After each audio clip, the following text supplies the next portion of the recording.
Life After Prison. By Silencio, Kabanata 186. Matigas ang ulo at tulala si Dayan. Imbes na isakripisyo niya ang kanyang pagmamahal dahil sa kanyang anak. Kalokohan. Kinagat ni Edward ang kanyang mga ngipin. Kung magpapadala ako ng taong pumatay kay Severin ngayon, kapuputan ako ni Dayan. At hinding-hindi ako magkakaroon ng pagkakataon na makasama siya. Natuwa si Easton nang makitang nakontrol ng galit ang ulo ni Edward. Alam niyang ito na ang tama oras. Kaya naman, mabilis niyang ipinakita sa kanya ang mga litratong kinuha nila kanina. Tignan mo ito. Hindi talaga matapat na tao si Severin. Mukhang sinusubukan niyang pasayahin si Dayan at gusto niyang makasama si Dayan pero sa likod ni Dayan, may kasama siyang ibang babae. Dinala pa niya ang babaeng ito para bumili ng bahay. Talaga. Napatingin si Edward at hinawakan ng mahigpit ang kamao niya. Damn you, Severin. Ang bastos mo sa panloloko kay Dayan. Sa tingin ba niya kaya niya akong tretuhin na parang tanga? Sumama si Lucy sa usapan. Alam ko kung anong klaseng tao si Severin. Dati nai-inlove ako sa kanya. Mukha naman siyang mabuting tao pero hindi talaga. Oh, tingnan mo rin ang sasakyan. Sa tingin ko ito ay Audi A8. Iniisip ko kung sa kanya ba iyon o sa babaeng iyon. Kung sa kanya ang sasakyan, ibig sabihin lang ay bumili siya ng bagong kotse at nakipagrelasyon siya sa babaeng iyon pagkatapos niyang lokohin si Easton. Napahinto siya bago nagsalita. Kung hindi sa kanya ang kotse, sa babaeng iyon. Sa sinabing iyon, sugar mommy niya ang babae. Ano sa inyong palagay? Narinig iyon ni Easton at hinampas ang ulo niya. Tama iyan. Bakit hindi ko naisip yon? Hindi yata kay Severin ang sasakyan. Hindi naman siya ganoon kay Amon para mabili ang mamahaling sasakyan na iyon. Malamang, natagpuan niya ang kanyang sarili bilang isang sugar mommy. Kahit ano pa mab, masama siyang tao. Tumayo si Edward. Kaya ganyan yan. Hindi ko matanggap na makita ang gustong-gusto kong babae na niloloko ng ganito. Pupunta ako sa Shanahan. Sasabihin ko sa mga magulang ni Dayan na itong haltak na ito ay niloloko ang kanilang anak at walang alam si Dayan tungkol dito. Oo, oo, oo. Kung alam ito ng mga Shanahan, malamang na wala ka nang gagawin. Tatalunan ng mga Shanahan si Severin. Naningkit ang mga mata ni Easton. At kapag nalaman ni Dayan ang tungkol dito, iiwan na niya si Severin. Malamang ay gugustuhin pa niyang patayin si Severin dahil alam niyang ito ang makukuha niya pagkatapos maghintay sa kanya ng 5 taon. Mr. Edward, hindi dahil sa ginagamit ka namin. Ginagawa namin ito para sa iyong ikabubuti. At saka, si Severin ang karaniwang kaaway natin. Dapat tayong magtulungan para labanan siya. Naaaliw si Jada. Nagmungkahi din si Lucy. Mr. Edward, andito na ang pagkain. Kumain na lang muna tayo. Ibig kong sabihin, walang pagmamadali dito. Hindi. Diretsong pag-angkin ni Edward. Kung hindi ko ipaalam sa mga Shanahan ang tungkol dito, wala akong ganang kumain. Easton, ipadala sa akin ang mga larawan. Pupunta ako doon ngayon. Pwede kayong mag-enjoy sa pagkain. Pagkatapos noon, umalis siya sa hotel sakay ng kanyang sasakyan para dumiretso sa Shanahan. Nang makaalis si Edward, nagpakawala ng masamang tawa si Jada bago ito umupo. Hahaha. Hindi ba't ngayon lang siya naging superior? Talagang iniisip niya na bagay siya, sinasabing hinding-hindi siya magpapatalo kay Severin, at sinusubukan niya tayong takutin. Galit na galit siya na nakikita kong lumalabas ang usok sa ilong niya. Napangiti si Easton. Yun ang gusto natin. Siya ang pinakamahusay na taong dapat pumunta sa Shanahan para sabihin ito kay Dayan.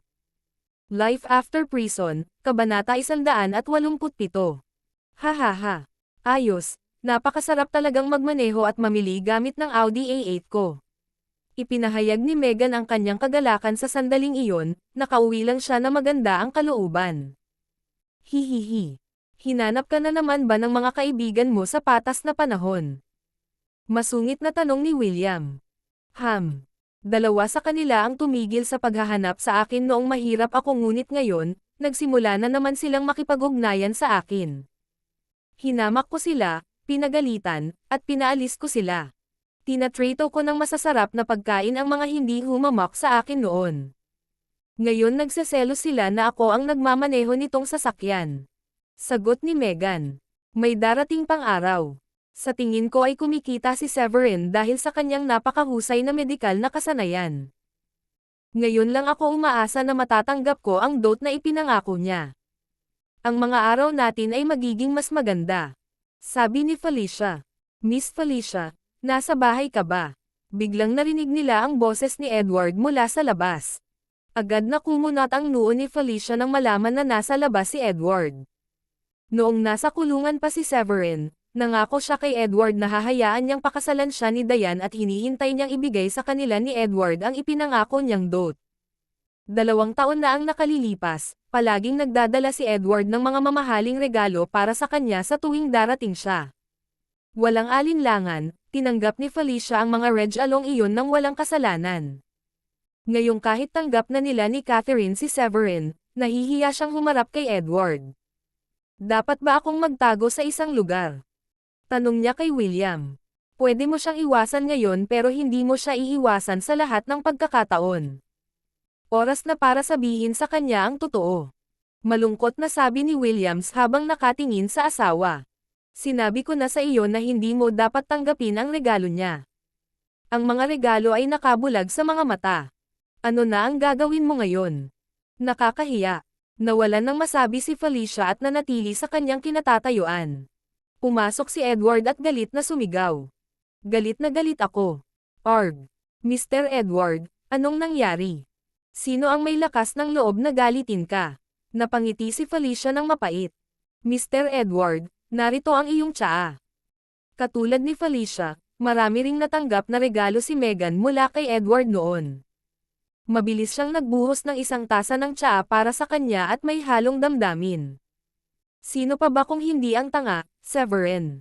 Umupo si Edward sa sopa at uminom ng tsaa. Napakaganda ng pakikitungo ni Diane sa kanya. Pero siya talaga, nang wala sa lugar, may naalala siya. Oy, may nakita akong 2 Audi A8 na nakaparada sa harap at limited edition sila. Naalala ko ang bawat isa ay nagkakahalaga ng humigit kumulang 260,000 dolyar. Binili niyo ba sila? Oo, amin sila. Kahapon lang namin binili. Napangiti si Felicia nang maisip niya ang sasakyan. Oo, napakaganda ng pakiramdam ko sa pagmamaneho nito. Ganoon din ang naramdaman ni Megan. Napakasarap sa pakiramdam na magmaneho. Kahit na si Stanley ay hindi kailanman nagmamaneho ng ganitong uri ng kotse. Ang sama ng mukha niya kahapon. Si Miss Catherine ay handang gumastos ng napakaraming pera para makabili ng mga sasakyan para sa inyo. Nagtataka na tanong ni Edward. Life After Prison, Kabanata 188. Ang katotohanan na si Stanley, ang General Manager ng Shanahan Corporation, ay walang karangyaan na magmaneho ng ganitong uri ng kotse. Imposibleng matitiis ni Catherine na bilhin ang 2 sasakyan na iyon para kina William, Felicia, at Megan. Higit sa lahat, alam ng lahat na pinaninindigan ni Catherine ang pagtitipid. Mula sa ibang miyembro ng pamilya, naramdaman nilang medyo kuripot siya.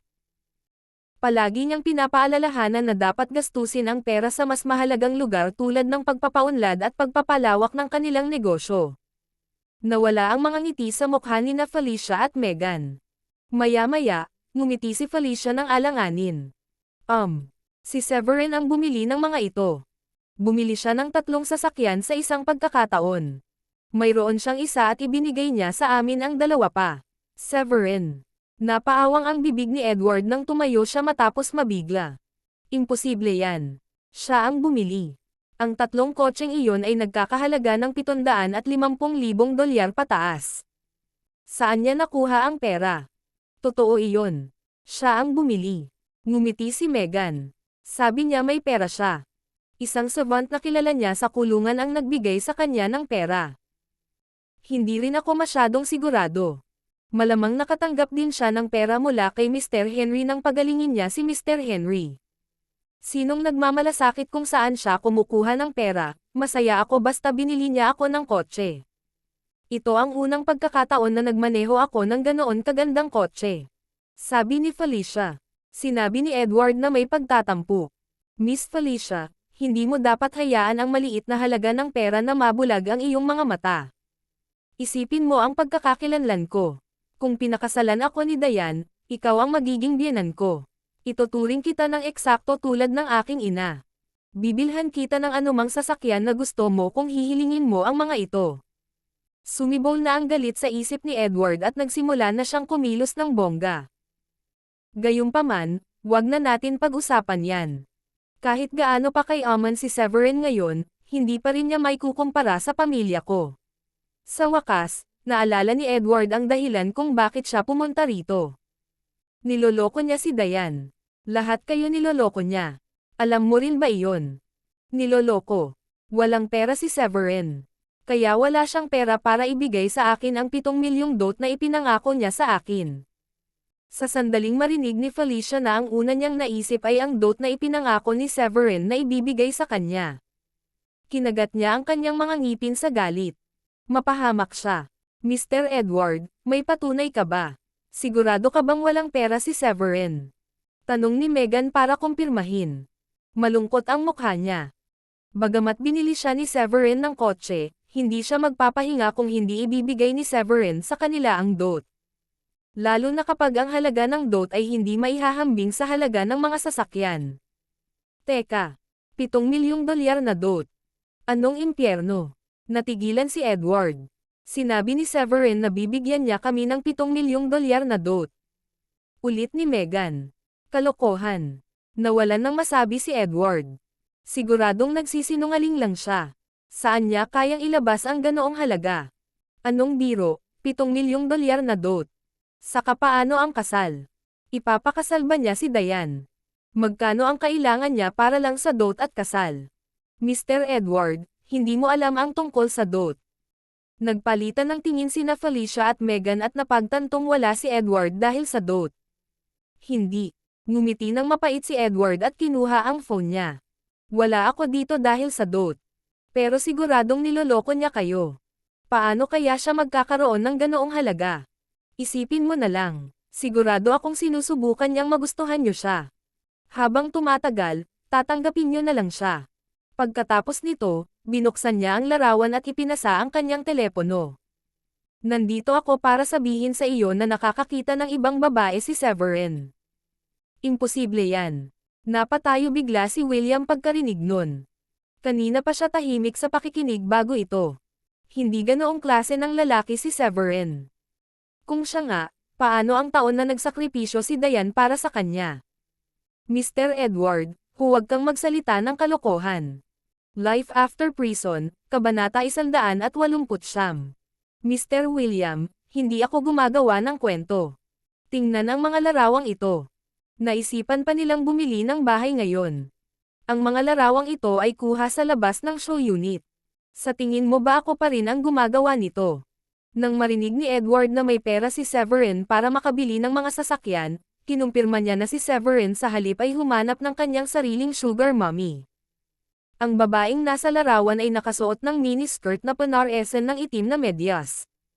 Sa sexy na katawan na iyon, pakiramdam niya ang babae ay ang malandi at makulat na tipo ng babae.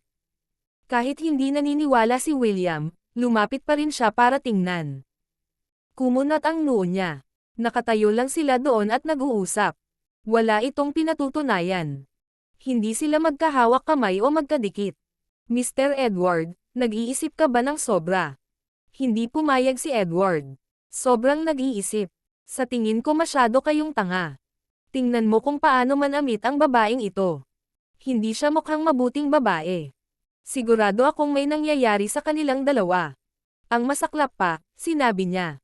Kitang-kita naman si Severin na bibili ng bahay pagkatapos niyang magkaroon ng pera sa kanyang bulsa. Baka ang bahay ay para sa babaeng ito.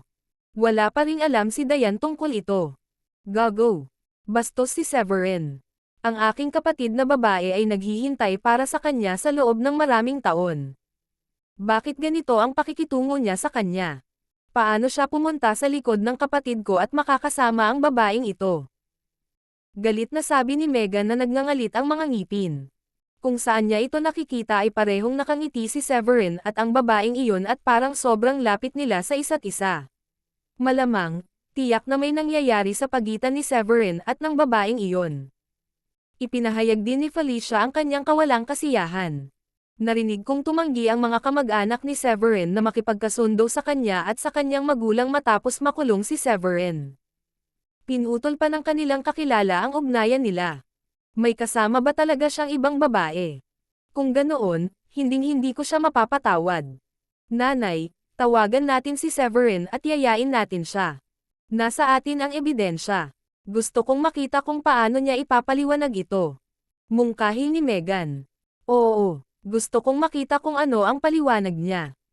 Walang pagkaantala, kinuha ni Felicia ang kanyang telepono at tatawagan na sana. Pero pinigilan siya ni Edward. Hindi. Ito ay isang hanggal na bagay kung gagawin niyo ito. Sa tingin niyo ba aaminin niya kapag tinanong niyo siya? Dapat nating hilingin kay Diane na bumalik ng mag-isa. Kung hindi niya kilala ang babaeng ito, ibig sabihin may ibang babae si Severin. Ngayong kasama na ni Diane si Severin, sigurado akong malalaman niya ang mga taong ka-close ni Severin, di ba? Oo, tawagan mo si Diane. Panay ang tango ni William. Hindi nagtagal, nagmamadaling bumalik si Diane matapos matanggap ang tawag. Pagdating niya, nakita niya si Edward sa kanyang bahay at hindi siya nasisiyahan dito. Nanay, bakit nandito si Mr. Edward? Ito ang unang araw ko sa trabaho at ilang oras lang ako nagsimulang magtrabaho. Gayunpaman, nagmamadali kang tumawag sa akin at sinabing hindi mo ito maipaliwanag sa telepono. Hindi ko alam na pinakiusapan mo talaga akong makipagkita sa kanya. Sa pananaw ni Diane, umaasa pa rin ang kanyang ina na mapapangasawa niya si Edward. Kung hindi, wala si Edward dito. Diane, hindi yon ang dahilan. Si Severin iyon. May ibang babae siya at may patunay si Mr. Edward. Paliwanag agad ni Felicia. Oo, Diane. Niloloko ka ni Severin. Sabi ni Megan. Kinuha ni Mr. Edward ang mga larawan ni Severin kasama ang babaeng iyon. Napatulala si Diane na muntik na siyang himatayan nang malaman niyang may mga larawang magpapatunay nito. Ganyan ba talagang klaseng lalaki si Severin? Life After Prison, Kabanata 190. May posibilidad na sabihin ng mga tao na naging wild ang mga lalaki kapag mayroon silang pera na ipagmamalaki. Totoo kaya ito? Naghintay ako ng maraming taon para bumalik siya. Ang pagsasakripisyo at paghihirap na natamo ko dahil sa kanya ay sobra-sobra. Nagkakaroon ba talaga siya ng ibang babae dahil lang sa mayaman na siya ngayon? Napaisip si Diane. Umiling siya. Hindi. Imposible yan. Imposible. Malinaw niyo bang nakita? Sa sandaling iyon, naisip niyang may mga larawan si Edward na natutulog sa ibang babae. Natakot siya sa isiping iyon kaya namutla ang mukha niya. Tingnan mo, Diane. Tingnan ang babaeng ito. Naka-miniskirt siya at black stockings. Hindi siya mukhang isang disenteng babae. Sigurado akong hindi mo alam kung sino siya. Si Severin ay pinalaya mula sa kulungan hindi pa nagtatagal. Sa tingin ko ay hindi siya nakikipag-ugnayan sa maraming tao. Kung wala siyang ibang babae, sino ang babaeng ito dito? Sabi ni Edward. Pinuntahan niya si Diane at gustong ipakita sa kanya ang mga larawan. Natakot si Diane at tumanggi siyang tingnan ang mga larawan dahil natatakot siyang bakla si Severin tulad ng sinabi nila. Ang pag-iisip ng kanyang mga sakripisyo sa lahat ng mga taon ay parang hindi siya makagalaw dahil sa takot na makita niya ang katotohanan. Hindi alintana iyon, nagngangalit siya at nagpas siyang tumingin. Pagkatapos ng isang tingin, gumaan ang loob niya. Inilibot niya ang paningin kay Felicia at Megan. Nanay, ano pong iniisip niyo? Nakatayo lang si Severin at may kausap. Hindi naman sila natutulog ng magkasama. Ano bang problema niyong mga tao kayo? Binigyan niyo ako ng takot. Ngunit ang babaeng ito ay naka-stockings. Hindi madaling sumuko si Edward. At kalalabas lang nila sa sales gallery. Pupunta ako na pumunta sila doon para bumili ng bahay. Siguradong iniisip ni Severin na lagyan siya ng asukal sa pamamagitan ng pagbili sa kanya ng bahay. Paliwanag ni Diane. Mr. Edward, ito ay isang hindi pagkakaunawaan. Kilala ko ang babaeng ito. Pinsan siya ni Severin. Siya ay isang disenteng babae. Ilang beses na nilang tinulungan ang mga magulang ni Severin nitong mga nakaraang taon sa pamamagitan ng pagpapahiram ng pera sa kanila. Noong nakaraang taon, kinailangan ng kanyang ina na sumailalim sa operasyon upang makahiram lamang siya ng pera sa ibang tao. Para mabayaran ang pera, napilitan siyang magtrabaho sa bar bilang bar girl. Nagpatuloy siya. Sinabi sa akin ni Severin kaninang umaga bago siya umalis. Hihilingin niya sa kanyang pinsan na magbitiw at binayaran din ang perang inutang niya rito. Alam ko ang tungkol dito. Sus, pinsan pala siya ni Severin. Nakahinga naman ng maluwag si Felicia sa narinig. Mabuti yan. Akala ko talaga niloloko kanya. Ibinaba ni Megan ang kanyang mga kamay sa kanyang dibdib para kumalma. Pero bakit sila pumunta sa sales gallery? Tanong ni Edward. Natatakot ang mukha niya. May balak siyang paghiwalayin sina Severin at Diane. Gayunpaman, ang babaeng iyon ay talagang pinsan ni Severin. Inilagay siya nito sa isang alang-inang sitwasyon. Wala akong ideya tungkol dyan. Kumunat ang noo ni Diane. Tatanungin ko siya mamayang gabi. Pagkatapos noon, tumingin siya kay Edward at paulit-ulit na sinabi. Mr. Edward, sana ay panatilihin mo ang iyong mga kamay sa iyong sarili at iwanan ang aking pamilya na mag-isa. Mas lalo lang kitang aayawan kapag sinubukan mong pakialaman ang relasyon namin ni Severin, asawa ko si Severin. Tinanggap na siya ng lola ko at ng magulang ko. Oras na para sumuko ka. Nanay at tatay, babalik na po ako sa trabaho. Ingatan niyo si Mr. Edward. Marami akong ginagawa. Huwag niyo akong tawagan kung hindi mahalaga. Maya-maya pa ay tumalikod na siya at umalis nang hindi lumilingon.